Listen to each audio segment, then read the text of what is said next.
Number one, put God first. Put God first in everything you do. Everything that you think you see in me, everything that I've accomplished, everything that you think I have, and I have a few things, everything that I have is by the grace of God. Understand that. It's a gift. 40 years ago, March 27th, 1975, it was 40 years ago, just this past March, I was flunking out of college at a 1.7 grade point average. I hope none of you can relate. At a 1.7 grade point average, I was sitting in my mother's beauty shop. They still call it beauty shop now, but they call it, yeah, I was sitting in the beauty parlor. I was sitting in my mother's beauty parlor, and I'm looking in the mirror, and I see behind me this woman under the dryer. And every time she looked up, every time I looked up, she was looking at me, just looking me in the eye. I didn't know who she was, and I said, she said, somebody give me a pen, give me a pencil, I have a prophecy. March 27, 1975, she said, boy, you are gonna travel the world and speak to millions of people.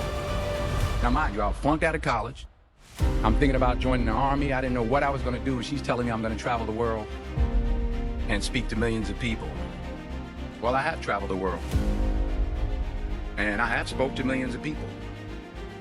But that's not the most important thing, the success that I had. The most important thing is that what she taught me and what she told me that day has stayed with me since. I've been protected, I've been directed, I've been corrected. I've kept God in my life and it's kept me humble. I didn't always stick with him, but he always stuck with me. So stick with him in everything you do. If you think you want to do what you think I've done, then do what I've done and stick with God. Number two, fail big. That's right. Fail big. Today's the beginning of the rest of your life, and it can be very frightening. And it's a new world out there. It's a mean world out there. And you only live once. So do what you feel passionate about. Take chances professionally. Don't be afraid to fail. There's an old IQ test was 9 dots, and you had to draw 5 lines with a pencil within these 9 dots without lifting the pencil. The only way to do it was to go outside the box. So don't be afraid to go outside the box. Don't be afraid to think outside the box. Don't be afraid to fail big, to dream big. But remember, dreams without goals are just dreams, and they ultimately fuel disappointment.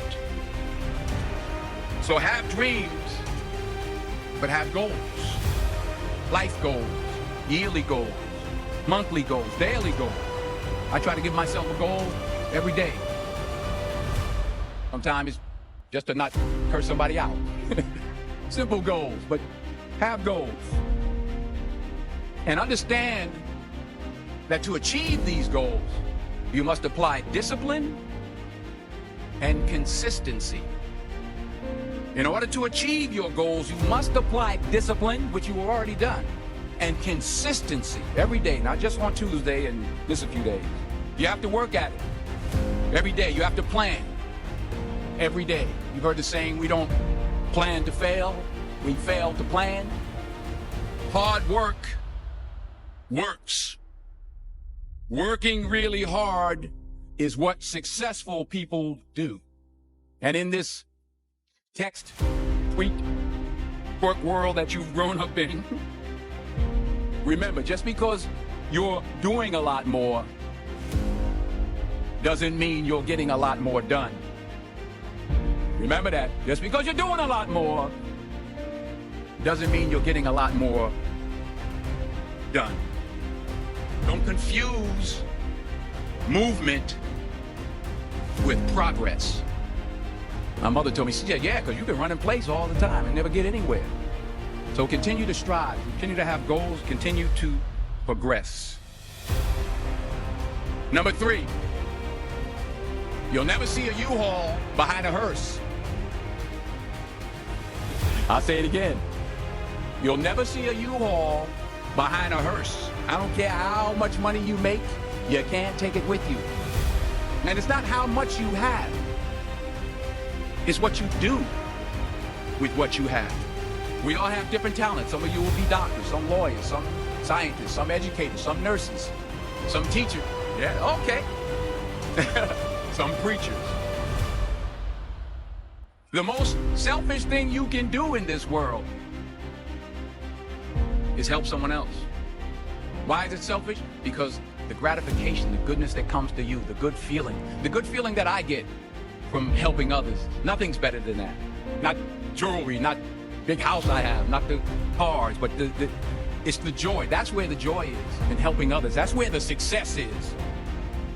Finally, I pray that you put your slippers way under the bed tonight, so that when you wake up in the morning, you have to get on your knees to reach them. And while you're down there, say thank you for grace. Thank you for mercy. Thank you for understanding. Thank you for wisdom. Thank you for parents. Thank you for love. Thank you for kindness. Thank you for humility. Thank you for peace. Thank you for prosperity. Say thank you in advance for what's already yours. It's how I live my life. That's why I am, one of the reasons why I am today. Say thank you in advance for what is already yours. True desire in the heart for anything good is God's proof to you sent beforehand to indicate that it's yours already. I'll say it again. True desire in the heart, that itch that you have, whatever it is you want to do, that thing that you want to do to help others and to grow and to make money, that desire, that itch, that's God's proof to you, sent beforehand already to indicate that it's yours. And anything you want good, you can have. So claim it. Work hard to get it. When you get it, reach back. Pull someone else up. Each one, teach one. Don't just aspire to make a living. Aspire to make a difference.